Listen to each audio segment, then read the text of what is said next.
Hi, 7th graders. Welcome to our Holes Read Aloud. And today we are reading chapter 7. And so these are pages 26 through 40. This is a long chapter. Okay, so are you ready? Let's go. The shovel felt heavy in Stanley's loft. Fleshy hands. He tried to jam it into the earth, but the blade banged against the ground and bounced off without making a dent. The vibrations ran up the shaft of the shovel and into Stanley's wrists, making his bones rattle. It was dark. The only light came from the moon and the stars, more stars than Stanley had ever seen. It seemed he had only just gotten to sleep when Mr. Pendanski came in and woke everyone up. Using all his might, he brought the shovel back down onto the dry lake bed. The force stung his hands but made no impression on the earth. He wondered if he had a defective shovel. He glanced at Zero, about 15 feet away, who scooped out a shovelful of dirt and dumped it on a pile that was already almost a foot tall. For breakfast, they'd been served some kind of lukewarm cereal.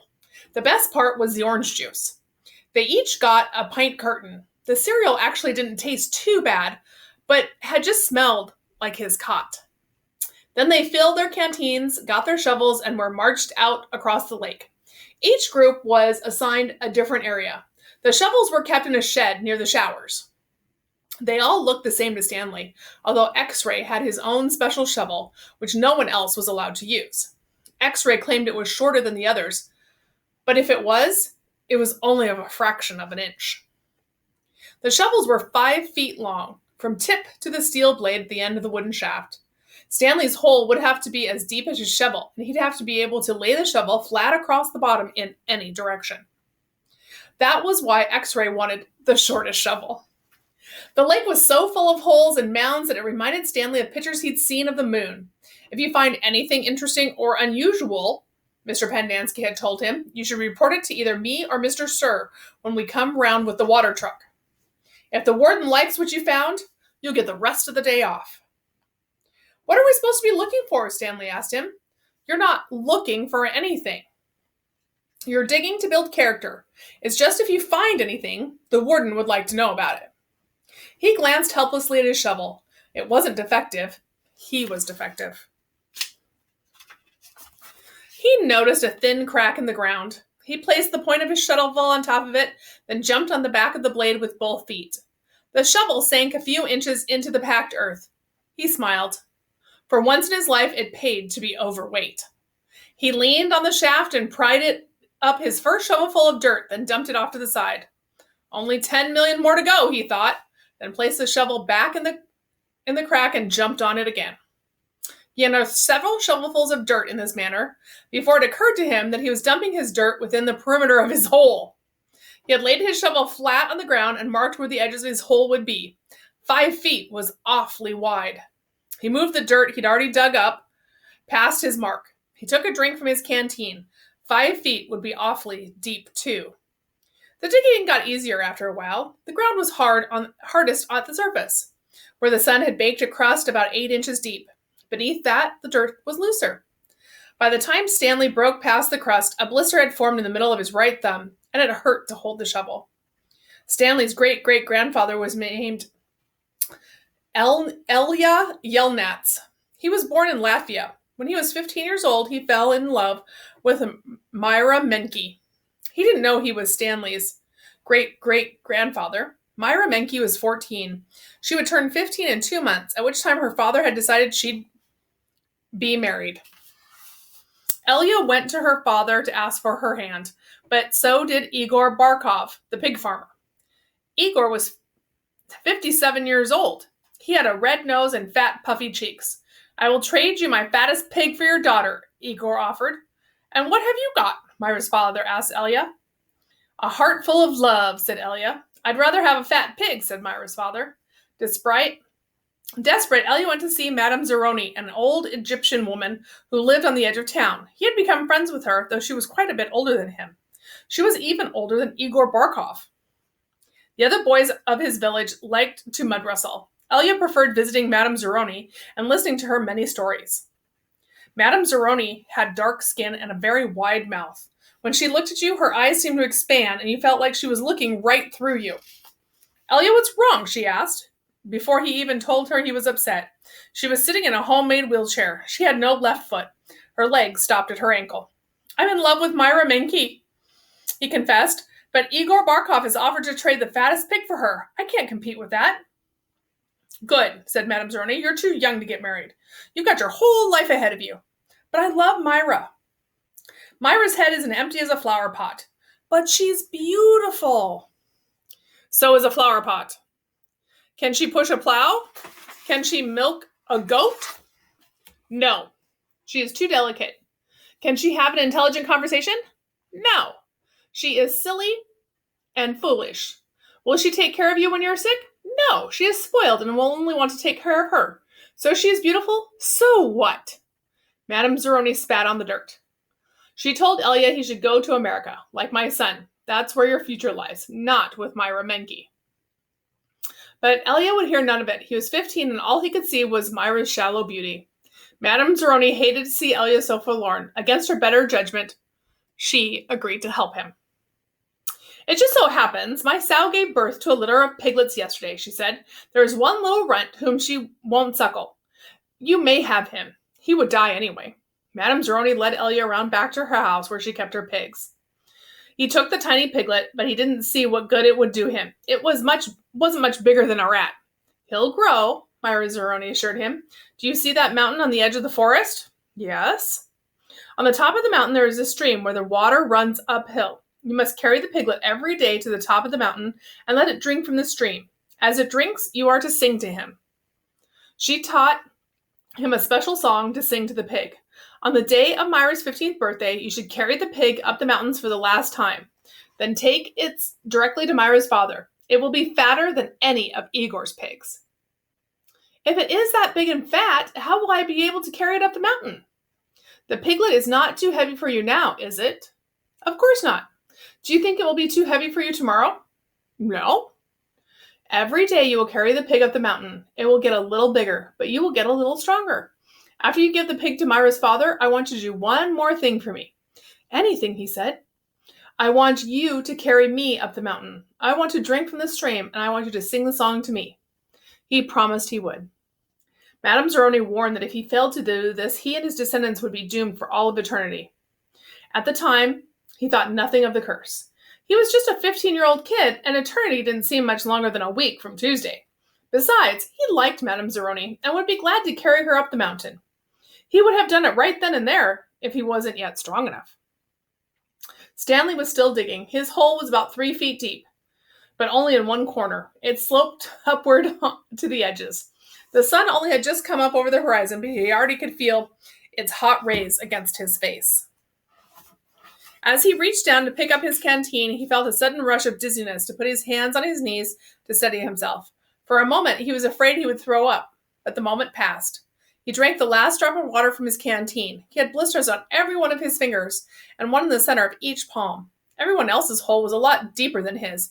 He couldn't actually see their holes, but he could tell by the size of their dirt piles. He saw a cloud of dust moving across the wetland and noticed that the other boys had stopped digging and were watching it too. The dirt cloud moved closer, and he could see that it trailed behind a red pickup truck. The truck stopped near the edge where they were digging, and the boys lined up behind it. X-ray in front, Zero in the rear. Stanley got in line behind Zero. Mr. Sir filled each of their canteens from a tank of water in the bed of the pickup truck. As he took Stanley's canteen from him, he said, "This isn't the Girl Scouts, is it?" Stanley raised and lowered one shoulder. Mr. Sir followed Stanley back to his hole to see how he was doing. "You better get with it," he said, "or else you're going to be digging in the hottest part of the day." He popped some sunflower seeds in his mouth, deftly removed the shells from his teeth, and spat them into Stanley's hole. Every day, Elia carried the little piglet up the mountain and sang to it as it drank from the stream. As the pig grew fatter, Elia grew stronger. On the day of Myra's 15th birthday, Elia's pig weighed over 50 stones. Madame Zeroni had told him to carry the pig up the mountain on that day as well, but Elia didn't want to present himself to Myra smelling like a pig. Instead, he took a bath. It was his second bath in less than a week. Then he led the pig to Myra's. Igor Barkov was there with his pig as well. These are two of the finest pigs I've ever seen, Myra's father declared. He was also impressed with Elia, who seemed to have grown bigger and stronger in the last 2 months. I used to think you were a good-for-nothing book reader, he said, but I see now that you could be an excellent mud wrestler. May I marry your daughter? Elia boldly asked. First, I must weigh the pigs. Alas, poor Elia should have carried his pig up the mountain one last time. The two pigs weighed exactly the same. Stanley's blisters had ripped open and new blisters formed. He kept changing the grip on his shovel to try and avoid the pain. Finally, he removed his cap and held it between the shaft of his shovel and his raw hands. This helped, but digging was harder because the cap would slip and slide. The sun beat down on his unprotected head and neck. Though he tried to convince himself otherwise, he'd been aware for a while that his piles of dirt were too close to his hole. The piles were outside of his 5-foot circle, but he could see he was going to run out of room. Still, he pretended. Whoops. Oh my goodness. Otherwise, and kept adding more dirt to the piles that he would eventually have to move. The problem was that when the dirt was in the ground, it was compacted and it expanded when it was excavated. The piles were a lot bigger than his hole was deep. It was either now or later. Reluctantly, he climbed up out of his hole and once again dug his shovel into his previously dug dirt. Myra's father got down on his hands and knees and closely examined each pig, tail to snout. Those are two of the finest pigs I've ever seen, he said. How am I to decide? I only have one daughter.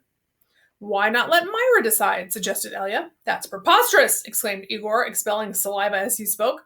Myra is just an empty-headed girl, said his father. How can she possibly decide when I, her father, can't? She knows how she feels in her heart, he said. Myra's father rubbed his chin. Then he laughed and said, Why not? He slapped Elia on the back. It doesn't matter to me. A pig is a pig. He summoned his daughter. Elia blushed when Myra entered the room. Good afternoon, Myra, he said. She looked at him. You're Elia, right? She asked. Myra, said her father, Elia and Igor have each offered a pig for your hand in marriage. It doesn't matter to me. A pig is a pig. Oh, excuse me. Excuse me. Oh, my goodness. So I will let you make the choice. Whom do you wish to marry? Myra looked confused. You want me to decide? That's right, my blossom, said her father. Gee, I don't know, said Myra. Which pig weighs more? They both weigh the same, said her father. Golly, said Myra, I guess I choose Elia. No, Igor. No, Elia. No, Igor. Oh, I don't know. I think I'll think of a number between 1 and 10. I'll marry whoever guesses the closest number. Okay, I'm ready. 10, guessed Igor. Elia said nothing. Elia, said Myra, what number do you guess? Elia didn't pick a number. Marry Igor, he muttered. You can keep my pig as a wedding present. The next time the water truck came, it was driven by Mr. Pandansky, who also brought sack lunches. Stanley sat with his back against a pile of dirt and ate. He had a bologna sandwich, potato chips, and a large chocolate chip cookie. How you doing? Asked Maggot. Not real good, said Stanley. Well, the first hole's the hardest, Magnet said. Stanley looked a long, deep breath. He couldn't afford to dawdle. He was way behind the others, and the sun kept getting hotter. It wasn't even noon yet, but he didn't know if he had the strength to stand up. He thought about quitting. He wondered what they would do to him. What would they do to him? His clothes were soaked with sweat. In school, he had learned that sweating was good for you. It was nature's way of keeping you cool. So why was he so hot? Using his shovel for support, he managed to get to his feet. Where are we supposed to go to the bathroom? He asked. Magnet gestured his arms to the great expanse around them. Pick a hole, any hole, he said. Stanley staggered across the lake, almost falling over a dirt pile.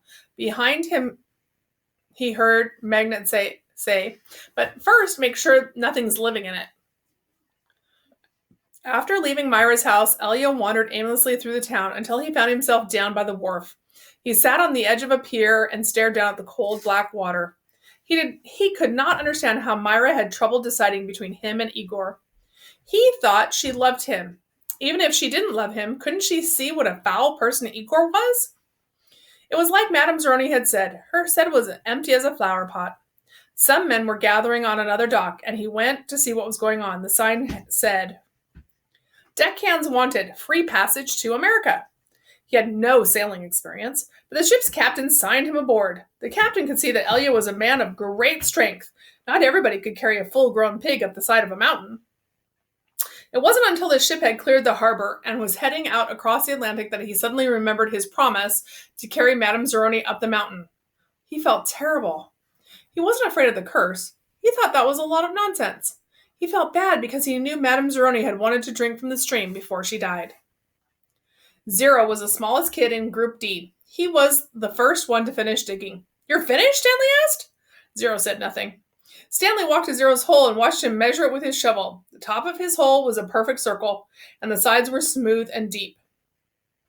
Not one dirt clod more than necessary had been removed from the earth. Zero pulled himself up to the surface. He didn't even smile. He looked down at his perfectly dug hole, spat in it, and then turned and headed back to the camp compound. "Zero's one weird dude," said Zigzag. Stanley would have laughed, but he didn't have the strength. Zigzag had to be the weirdest dude Stanley had ever seen. He had a long, skinny neck and a big round head with wild, frizzy blonde hair that stuck out in all directions. His head seemed to bob up and down on his neck like it was a spring. Armpit was the second one in finished digging. He also spat into his hole before heading back to the camp compound. One by one, Stanley watched each of the boys spit into his hole and return to the camp compound.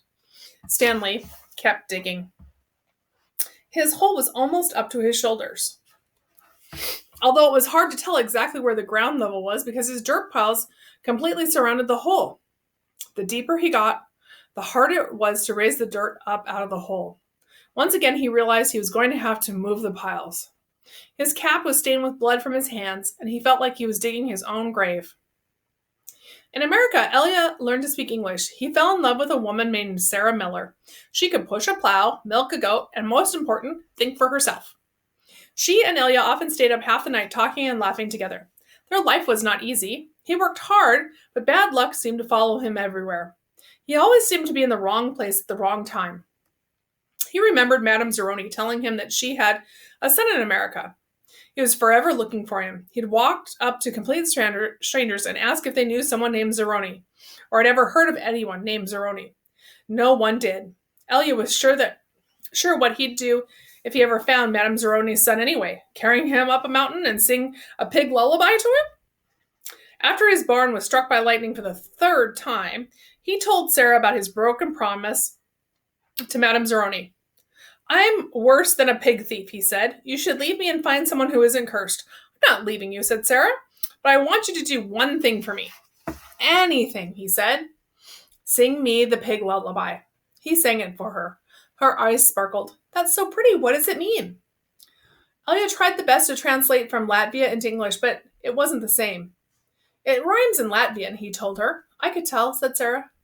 A year later, their child was born. Sarah named him Stanley because she noticed that Stanley was Yelnats spelled backwards. Sarah changed the words of the pig lullaby so that they rhymed, and every night she sang it to little Stanley. If only, the woodpecker sighs, the bark of the tree was as soft as the skies, while the wolf waits below, hungry and lonely, crying to the moon, if only, if only. Stanley's hole was as deep as his shovel, but not quite wide enough to go to the bottom. He grimaced as he sliced off a chunk of dirt that raised it up and flung it onto a pile. He laid his shovel back down on the bottom of his hole, and to his surprise, it fit. He rotated it and only had to chip off a few chunks of dirt here and there before it lay flat across the hole in every direction. He heard the water truck approaching and felt a strange sense of pride at being able to show Mr. Sir and Mr. Penyansky that he dug his first hole. He put his hands on the rim and tried to pull himself up. He couldn't do it. His arms were too weak to lift his body. He used his legs to help, but he just didn't have any strength. He was trapped in his hole. It was almost funny, but he wasn't in the mood to laugh. "Stanley," he heard Mr. Penyansky call. Using his shovel, he dug 2 footholds in the hole wall. He climbed out to see Mr. Penyansky walking over him. "I was afraid you fainted," he said. "You wouldn't have been the first." "I'm finished," Stanley said, putting his blood-spotted cap back on his head. "All right," said Mr. Penyansky, raising his hand for a high five, but Stanley ignored it. He didn't have the strength. Mr. Penyansky lowered his hand and looked down at Stanley. "So, well done," he said. "You want to ride back?" Stanley shook his head. "I'll walk." Mr. Pandansky climbed back into the truck without filling Stanley's canteen. Stanley waited for him to drive away, then took another look at his hole. He knew it was nothing to be proud of, but he felt proud nonetheless. He sucked on his last bit of saliva and spat. End of chapter 7. Bye. I'll see you guys tomorrow.